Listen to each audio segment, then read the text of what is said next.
Hi guys, and thanks for tuning in. Today we're going to be answering the question, does a player's contract have to be spread equally over the length of that particular contract? Stay tuned for the answer. In the world of professional football, the financial aspects of a player's contract have become a topic of increasing importance. One common query that frequently arises among fans and enthusiasts is whether or not the cost of a player's contract should be spread equally over the duration of their contract. To clarify the issue, we have to delve into FIFA's Rule 16, specifically focusing upon Subsection 4, to understand the rules and regulations governing this aspect of a player's contract. So what does Rule 16 Subsection 4 actually say? Well, basically it addresses the financial implications of a player's transfers and contracts. It mandates that transfer fees paid by clubs for a player's services are generally to be amortised over the length of a player's contract. Now, we've explained about amortization in another video. Be sure to check it out at the end of this video in the related video section. A basic explanation of amortization means that the total transfer fee is spread evenly over the years the player is contracted to the club. For instance, if the club signs a player for 20 million on a 4-year contract, the club can spread the cost as 5 million per year over the duration of the player's contract.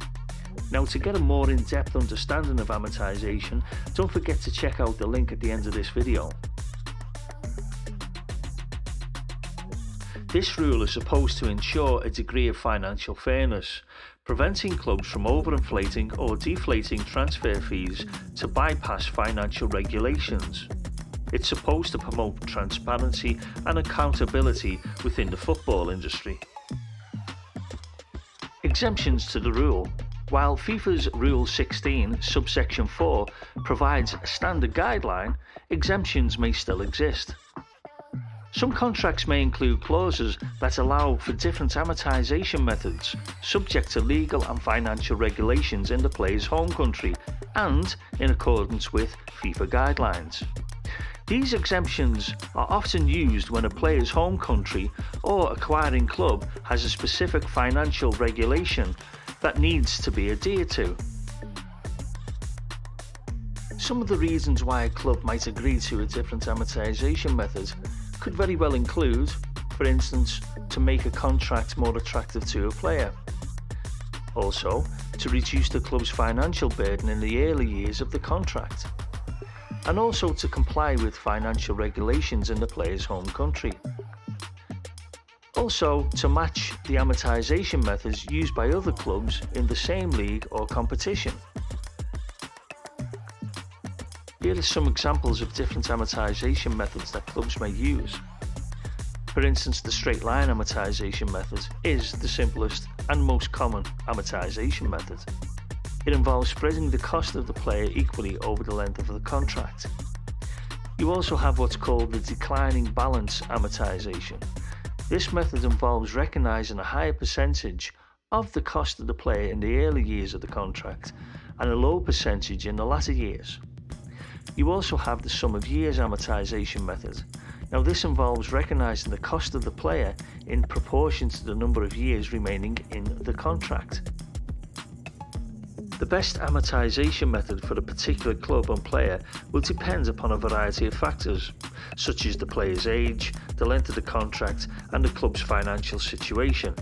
It's important to seek professional advice before agreeing to any amortization method in any contract. Rule 16 Subsection 4 is important with regards to financial fair play as an example. This rule plays a pivotal role in maintaining financial fair play in football. Also, with regards to transparency, it enhances transparency in the transfer market. Fans and financial authorities can better scrutinise the financial aspects of player transfers, ensuring that the clubs are adhering to financial regulations. It also impacts player development.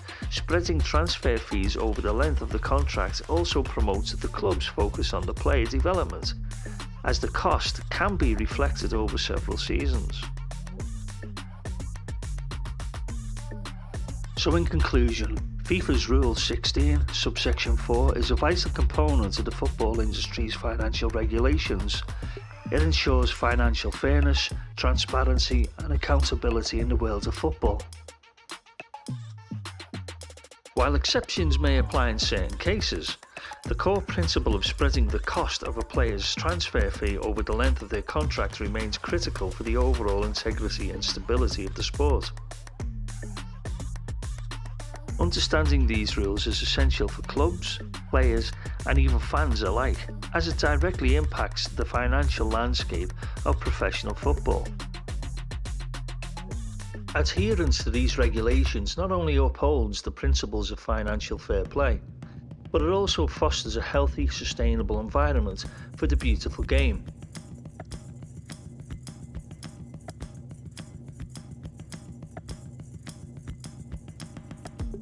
Like, share, comment and follow us for more videos like this. Thanks in advance from all the team at Dynamic Sport Marketing.